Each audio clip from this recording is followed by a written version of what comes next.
How you doing? My name is Andy. It's good to be with you this morning. It's an honor to get to share with you this morning as we continue in our current sermon series.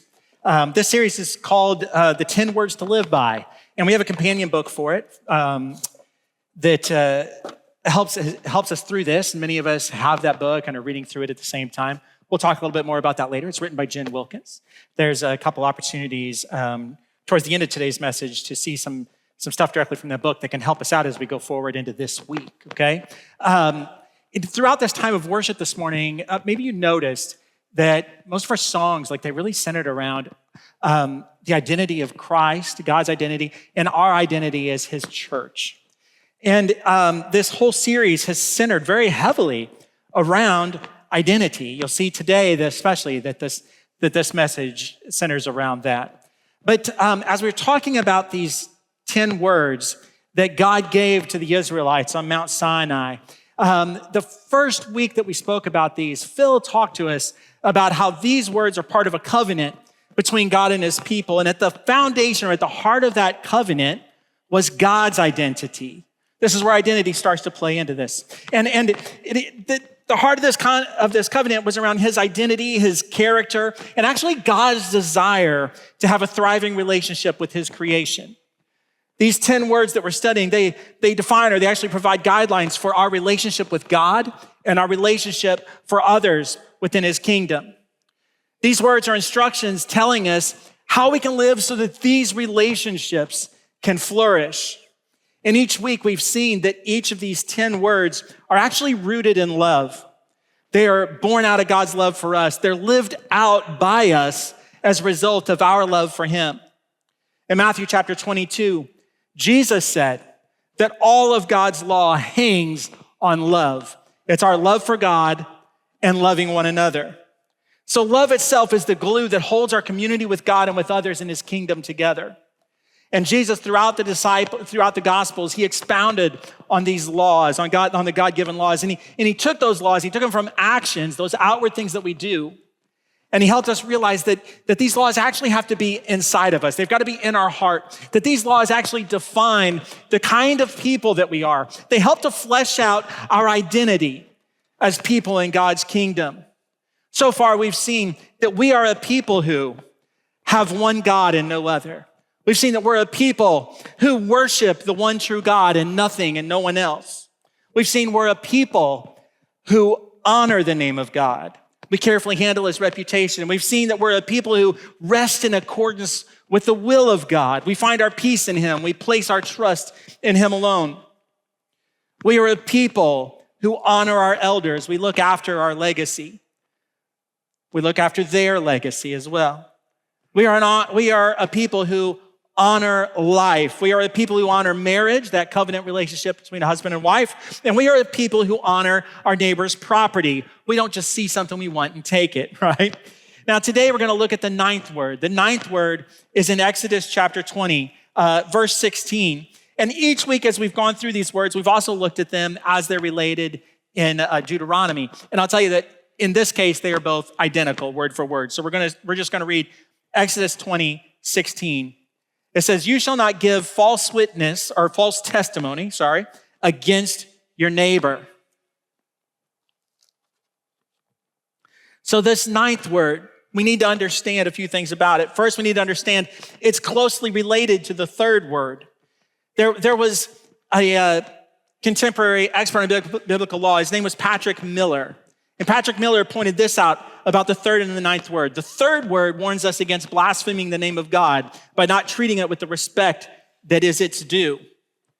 And then this ninth word warns us against blaspheming our neighbor's name by not treating it with respect, as it represents a person that was created by God and that was made in his image. It describes us as a people who honor our neighbor's reputation.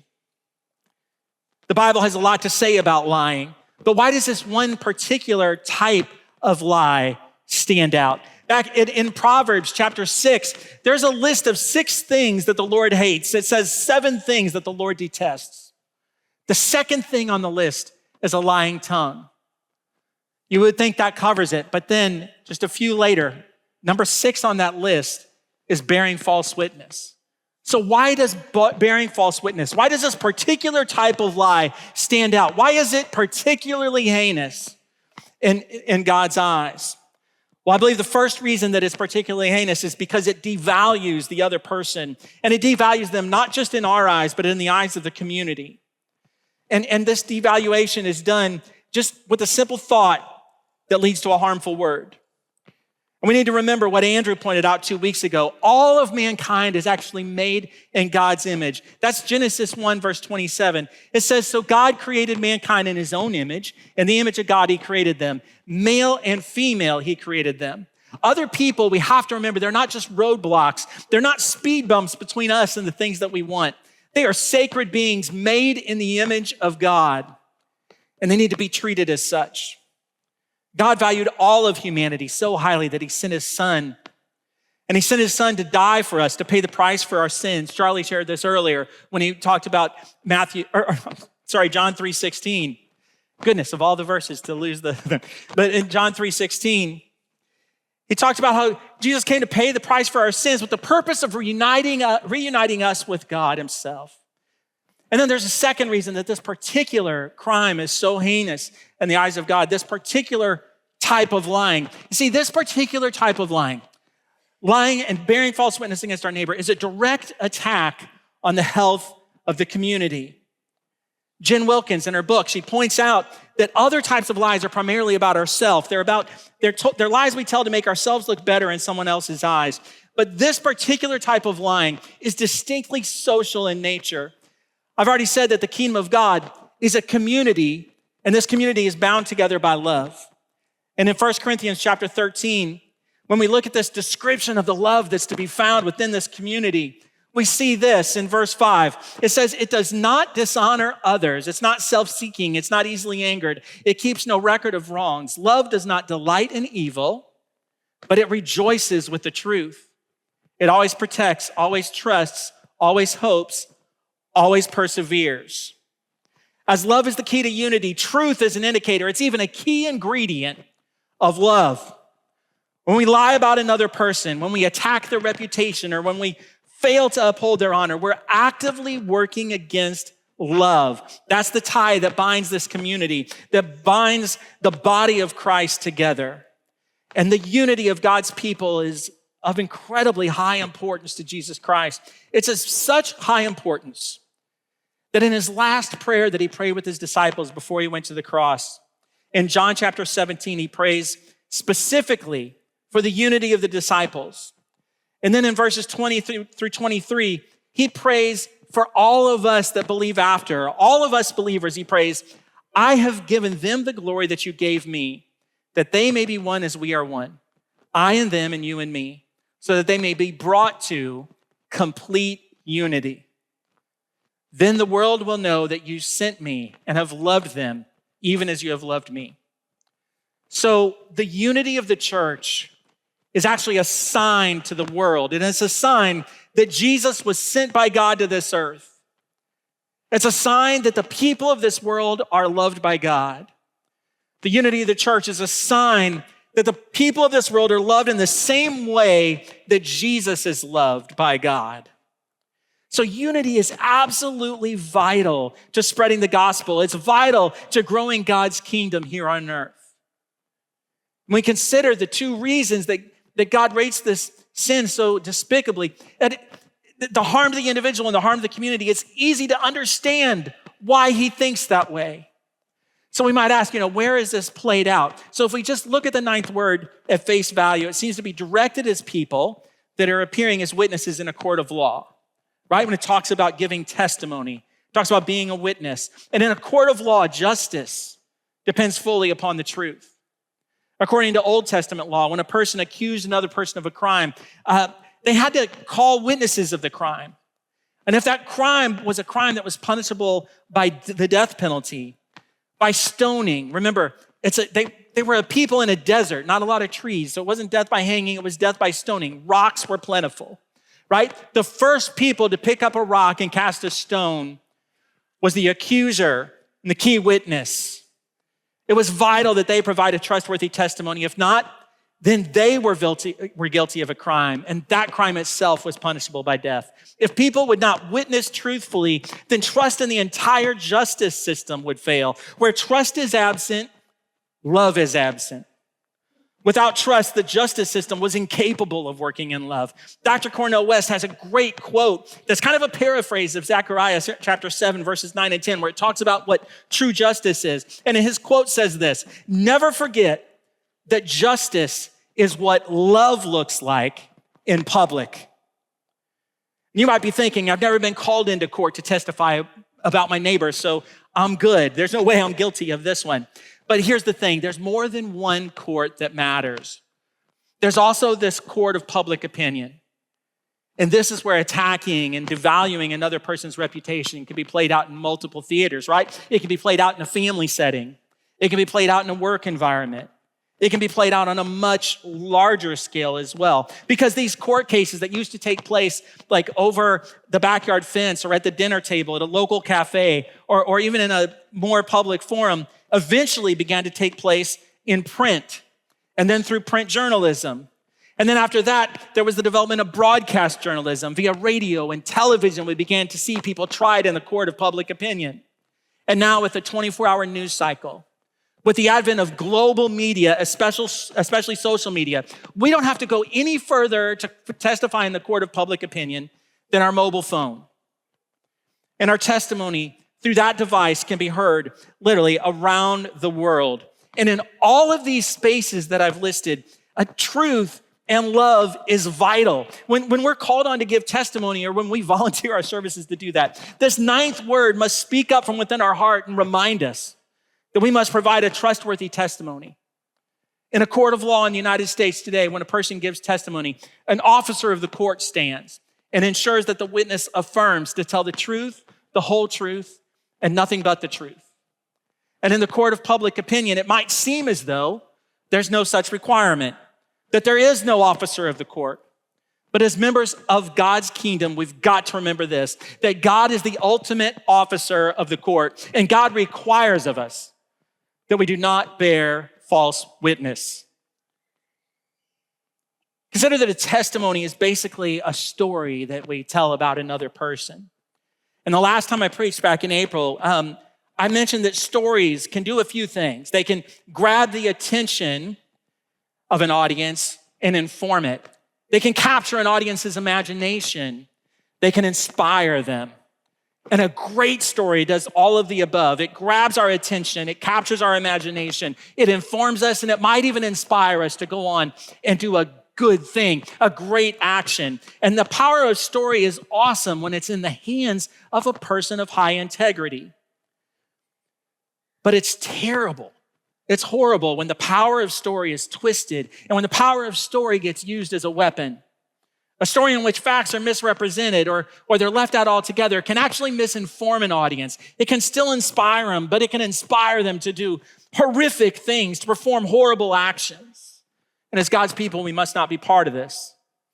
As a member of God's kingdom, we've got to take this ninth word to heart. We've got to learn to recognize the temptation to violate this command when it rises up within us. And then we've got to confess it to God, and then we've got to turn away from the sin itself. So how do we recognize this sin when it begins to rise within us? Because unlike some of these other words that we've studied, this particular crime is not always visible or easily apparent. There's no loss of life. There's no stolen wife. There's no stolen property, right? Instead, what this is it's a spoken, it's a written, sometimes it's even a typed word. What this crime looks like is it looks like language weaponized. It's an attack against another person's reputation. And another thing that makes it hard to recognize is, unfortunately, it's not always a lie. Sometimes what this crime can look like is a partial truth. And I'll tell you a story from my own past, from when I was a child. When I was a kid, I grew up in Taylorville, Illinois. It's a small town about 30 minutes outside of Springfield, Illinois. And we lived in a 2-story house. And you've got to understand a little bit about the layout of the house for the story to make sense. When you walked into our house, there was an entrance foyer. right? And then on the right side of the entrance foyer, there was a staircase that went up. There was a landing, and it turned and went upstairs to the second floor.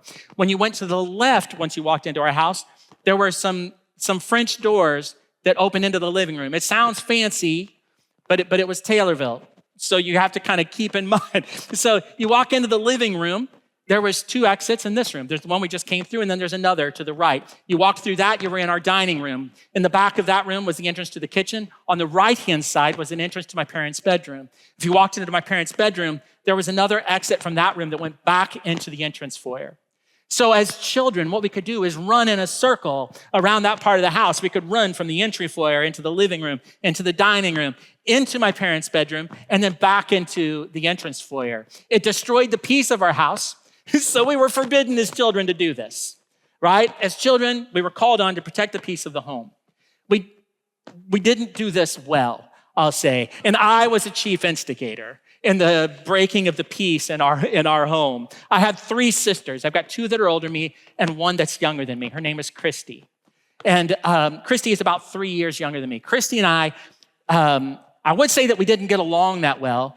But honestly, it was mostly one-sided. It was mostly me giving her trouble because she was the youngest, right? And so keep that in mind. So one Saturday, it was raining outside. And so I'm in the home and I'm trying to come up with something that I can do. One of the things that I liked to do in our entrance foyer was climb up the steps, but not using the zone of safety, that zone that's inside the banister between it and the wall. Instead, going on the outside of the banister where there's a little lip of the step that sticks out. And I would climb up the outside of that lip. I would turn around after I got up a few steps and then I would jump off. I'd hit the ground and I was a hero, right? This is just kind of one of the ways that I played. So one weekend I thought, man, it'd be fun if I could just go up a little bit higher and jump from there and if I could be safe. So I took a blanket and I thought, if I hold onto the corners of the blanket, 2 in each hand, I can jump from the staircase from a higher point. It'll work like a parachute and I won't hit the ground as hard, right? See, you're groaning. It's like you're already thinking, but here's the thing. I'm not an idiot. I only went up a couple steps before I tried it. I had a scientific mind even at the age of like 8 or 9, right? So I go up a few steps, I jump, I hit the ground pretty hard.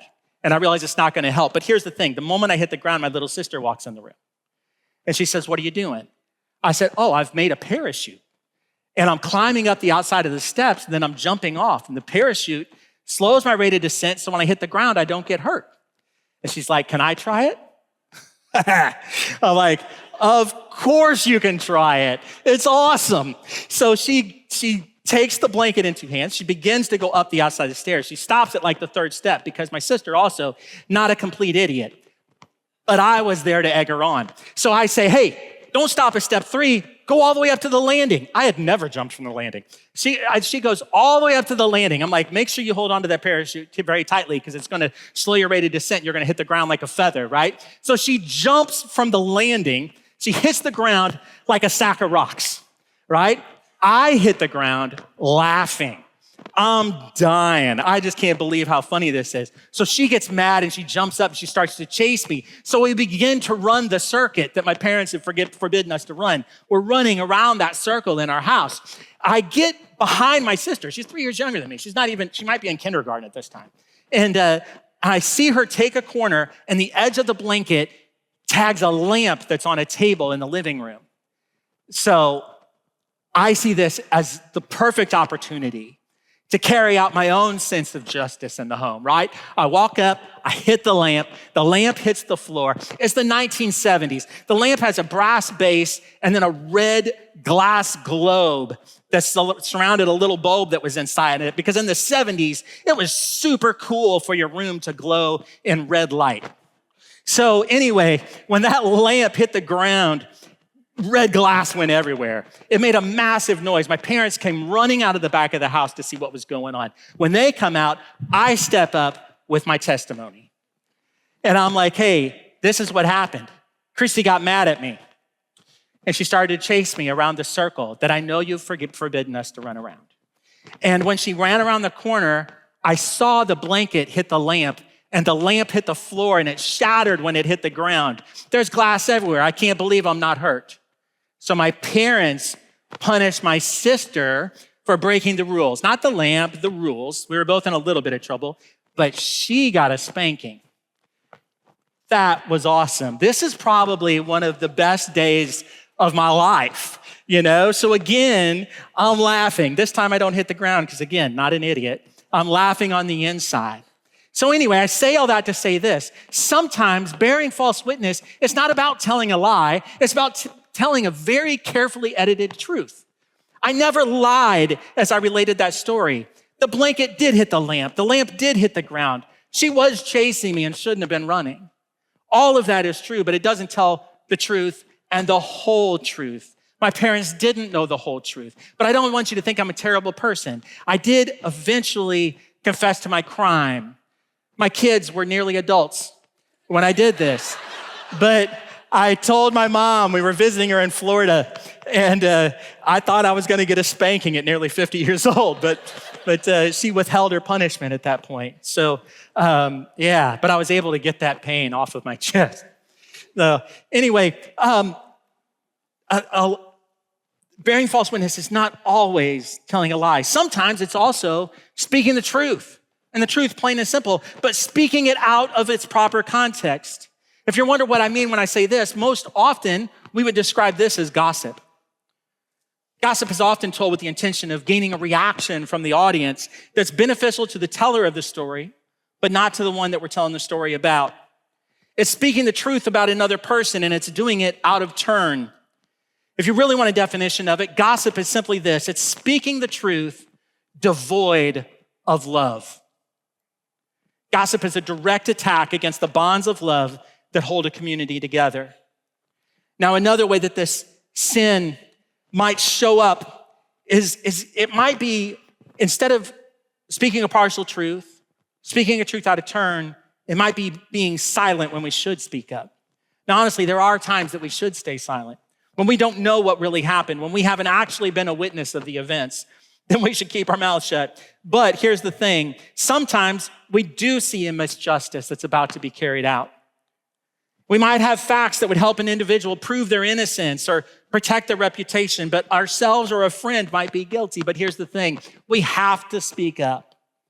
That's what it says in Leviticus chapter 5, verse 1, that we are required actually to speak up when we see misjustice about to be carried out in this way, when we have knowledge of an event. Now, a fourth way that this could show up is very simply this. It's just an outright lie. That's the one that we all kind of expected, right? The outright lie. There's a great example of an outright lie being told in the Old Testament in 1 Kings, actually in chapters 21 and 22. There's a famous queen. Her name is Jezebel. Jezebel is not famous for good reasons. Jezebel's name has become synonymous with a wicked woman, just as Benedict Arnold's name has become synonymous with a traitor, right? Jezebel is a name that has become synonymous with a wicked woman. Jezebel was the queen. Her husband was named Ahab. He was the king at the time. They lived in the city of Jezreel. Ahab was the king of Israel. Each day, Ahab would wake up and look out the window. And as he looked out the window, there was a field that was there. And Ahab thought, man, it'd be awesome if that field was a beautiful garden instead of the vineyard that it is now. So he finds out that a man named Naboth owns the field. He goes to Naboth and says, Naboth, I'm the king. I'm going to take your field. I'm going to give you another one. It's a little further out from the city. But Naboth says, no, you can't take the field. I can't give it to you. God forbid. It's against the law. It's actually my ancestral inheritance. I can't give up the field. So Ahab does what any grown man would do. He goes back home and he pouts because he didn't get his way. So he's at home, he's pouting, and he drives Jezebel crazy. Jezebel finally says, yo, what is going on? What is the problem? And he says, well, I wake up each day, I look out the window, there's kind of an ugly vineyard out there. I wanted to make it into a beautiful garden, but Naboth, when I told him to give it to me, he wouldn't do it. So Jezebel is like, all right, let me show you how to be a man. I'll show you how to take care of this, and I'll take care of this myself. I'm going to need your signature on a few pieces of paper. So she writes letters to the elders of the city, and she has the king sign them. But the letters to the elders of the city say, what I want you to do is to host a festival.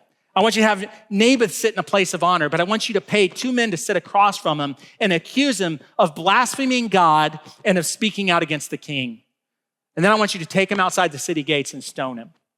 So the elders, they get a letter from the king that tells them to do this. So they do it. They follow through. So Elijah is the prophet at this time.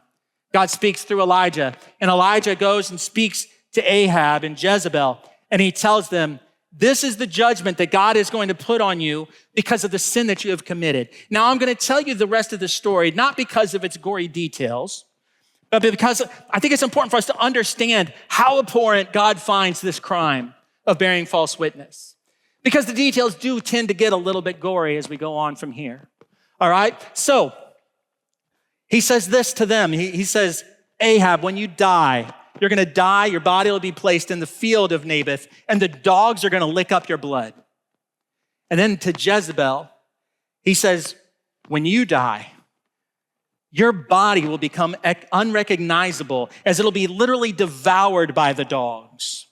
Nothing will be left of which they could say, this is Jezebel. So from this, Ahab gets scared, he repents. He actually lives a few more years, like 3 more years.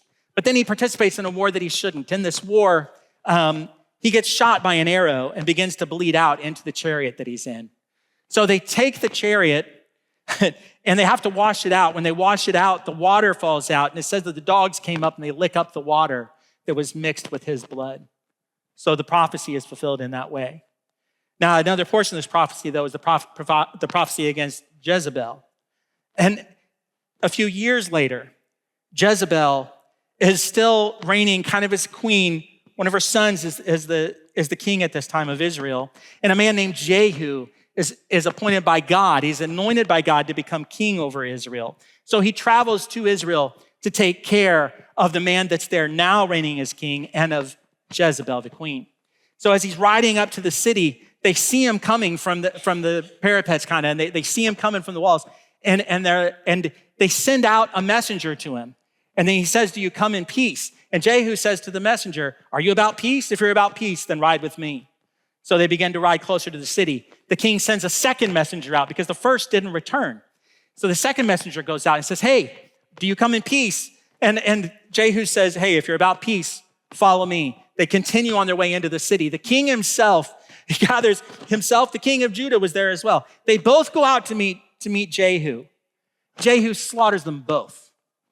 And then he rides the rest of the way to the city. As he gets close to the city, Jezebel knows he's coming. So Jezebel does an amazing thing. She goes and she puts on her makeup. That's what it says in the Bible. Jezebel goes, puts on her makeup, and she does her hair.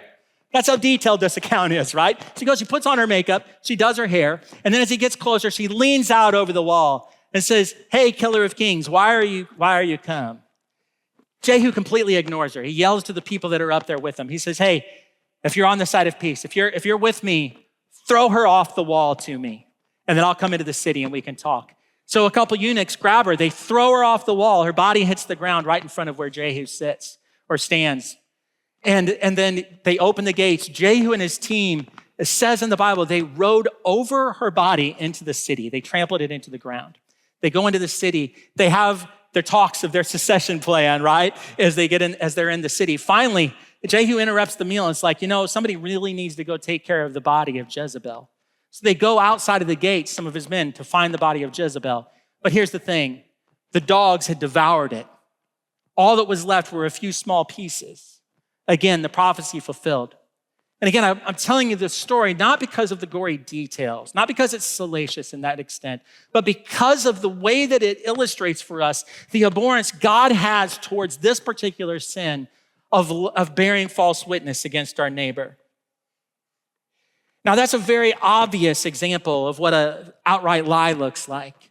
But there's other examples as well that we need to be very wary of, very cautious of. One of those is simply prejudice. When we look at someone and we begin to form a story or a narrative about them with no facts outside of their appearance or their family of origin, then we're headed down the path towards an insidious attack against the bonds of love that are meant to hold a community together. That's what prejudice is. And flattery is another very subtle form of this sin and of an outright lie. It's when we inflate somebody's ego in order to bend their will towards ours by telling them things that really honestly aren't true. So these are both also terrible examples. of how this sin may appear. So it's very important to us that we understand how we combat this sin or how we resist it when it rises up within us. And the answer to that question is tied directly to the heart issues, the motivations behind this sin. The first of the heart issues that drive this sin of bearing false witness is selfishness. The first aspect of that we'll talk about is very simply self-promotion, because as people, we tend typically to look out for ourselves. Self-promotion is second nature to many of us. We're tempted to say things that make us seem to be more than we are, or maybe even more trustworthy than we are. And sometimes it's even easier for us to make another person look bad in order to make ourselves look good. In a courtroom, there's a specific word for this. It's slander. And Jesus speaks out against this in Matthew chapter 15, verses 18 through 19. He says, but the things that come out of a person's mouth come from the heart. There's a direct conduit from the heart to the mouth. And these defile them. For out of the heart comes evil thoughts, murder, adultery, sexual immorality, theft, false testimony, and slander. Slander is one of those things that come out of our mouth when our heart is not fully submitted to God. It truly is a heart issue. And a second terrible way that this takes, that we tend to operate in selfishness is we might be tempted to tell a story about somebody as a means of entertainment. What a horrible way for us to commit this crime. Entertainment is possibly the most selfish reason we might be tempted to bear false witness against another person. We do it for fun. We might just do it for a laugh at someone else's expense.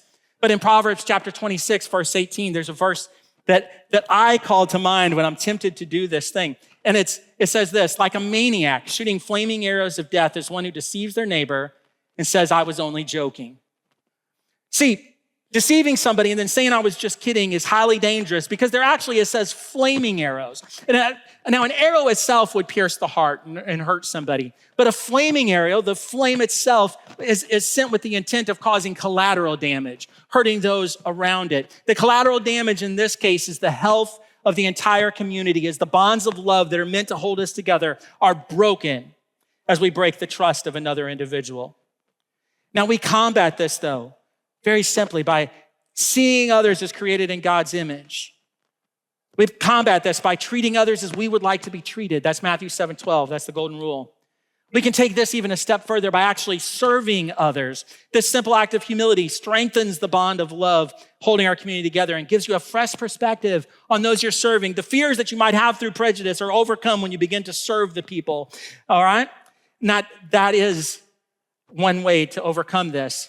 And yet another is to just be a person of integrity.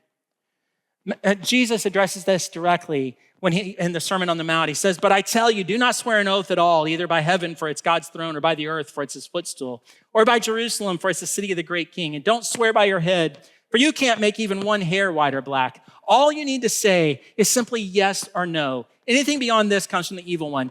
Jesus is making this a hard issue, and he's telling us to be of such high integrity that we don't need to embellish our testimony with an elaborate oath or by making up a false narrative. Now, a second core heart issue beyond selfishness is justice. And I put justice in quotes because I'm not talking about God's justice. I'm talking about our own desire for revenge or for vengeance. The true core of this heart issue is a lack of faith in God's ability or his willingness to carry out justice without our hands actually in it. And the answer to this is very simply found in Romans chapter 12. Paul writes this, do not take revenge, my dear friends, but leave room for God's wrath, for it is written, it is mine to avenge. I will repay, says the Lord. So what we're called to do is to wait on God to act in faith, for him to act as he sees appropriate. Now, it's kind of easy for me to stand up here and say, like, do or don't do these things, but it isn't always easy to live them out. And there's a simple solution that overrides these others and to combating both of these hard issues, the selfishness and the misguided justice. And that's simply this. We must rely on God's Spirit to give us the strength and to guide us as we live this out. Paul points out in Romans chapter 7 how difficult this struggle is. He says, I find this law at work. Although I want to do good, evil is right there with me. For in my inner being, I delight in God's law, but I see another law at work in me, waging war against the law of my mind and making me a prisoner of the law of sin at work within me. What a wretched man that I am. Who will rescue me from this body that is subject to death? Thanks be to God who delivers me through Jesus Christ our Lord. So there's hope for every one of us. We can all be delivered through Jesus Christ our Lord. In the next chapter, Paul follows up this with these verses in 8, 12, and 13. He says, therefore, brothers and sisters, we have an obligation, but it's not to the flesh to live according to it. For if you live according to the flesh, you will die. But if by the Spirit you put to death the misdeeds of the body, you will live. This is the ultimate encouragement for us to listen to obey the Spirit in our daily life. That's how we overcome all the temptation to break any one of the 10 commands that God gave, any one of those 10 words, especially this one. Now, each week as we've been going through this study, we've also spent a few moments towards the end of the service with some questions for reflection that we put on the screen. These questions are from the book that Jen Wilkins wrote. There's 3 of them that we're going to place on the screen. And they say this: how has your understanding of bearing false witness expanded? What deeper obedience have you discovered? What heart issue might be driving your violation of the 9th word? And then third, what situations are most likely to trigger you to misuse the name of your neighbor? Which neighbor is usually your target? How could you change your typical response, both your heart response and your verbal response? So my encouragement to us today is to read these questions and then to listen for God's Spirit to speak in us, to listen to what he has to say and then respond accordingly. We're going to take 2 minutes and we're going to do this, and then I'll come up and close out.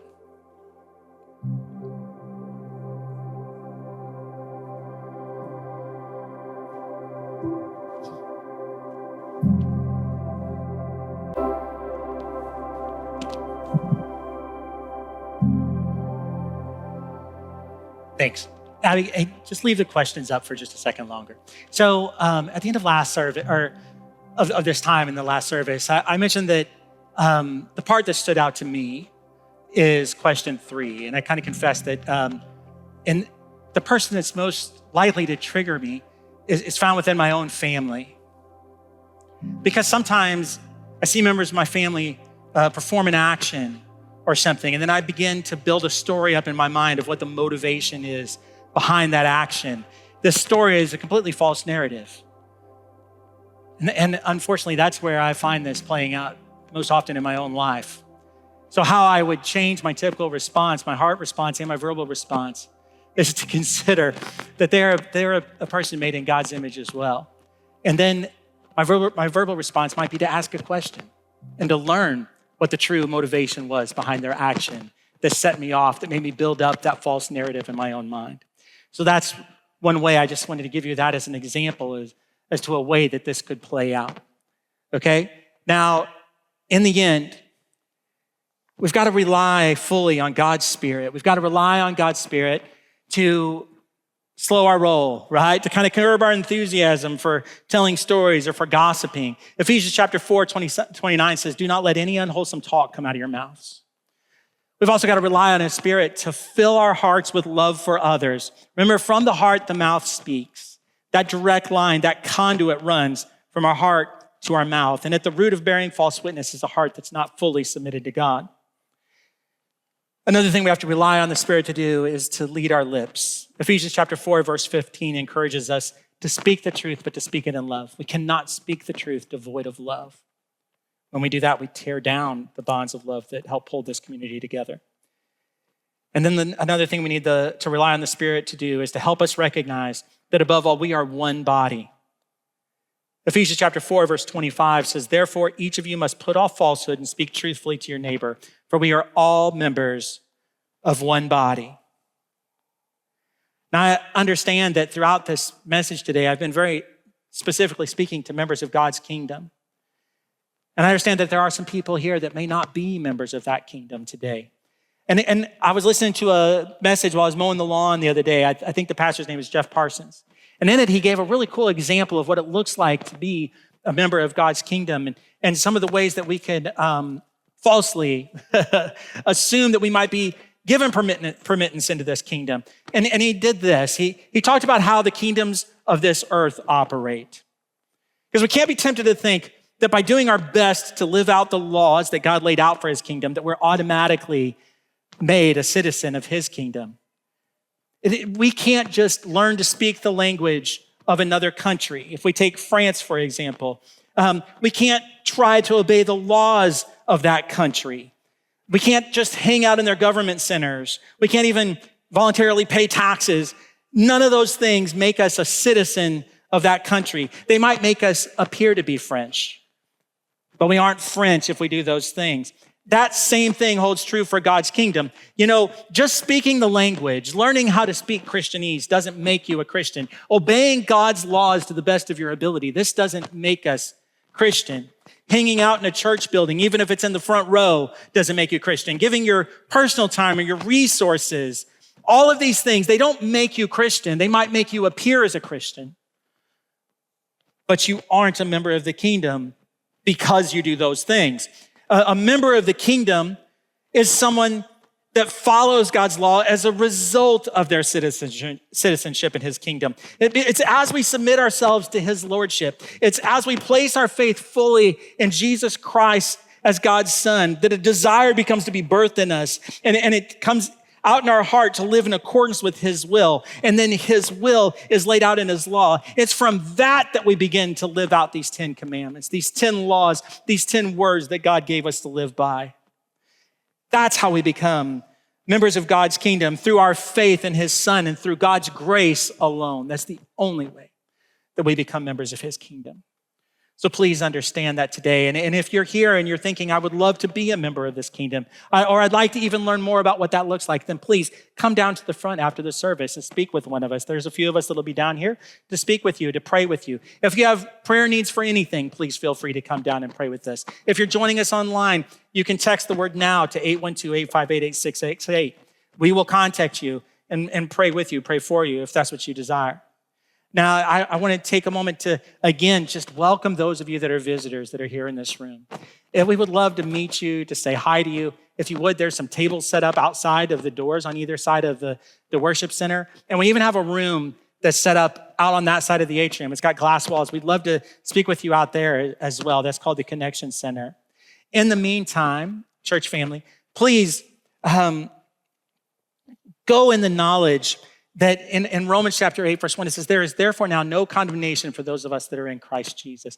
There is hope in this. Jesus Christ is our living hope, okay? A message on the thou shalt nots can sound like I'm just up here like pounding, but here's the thing. As God's children, we have hope. His Spirit has been sent to guide us, to live inside us, and to speak through us as we go through our lives. We're not in this alone.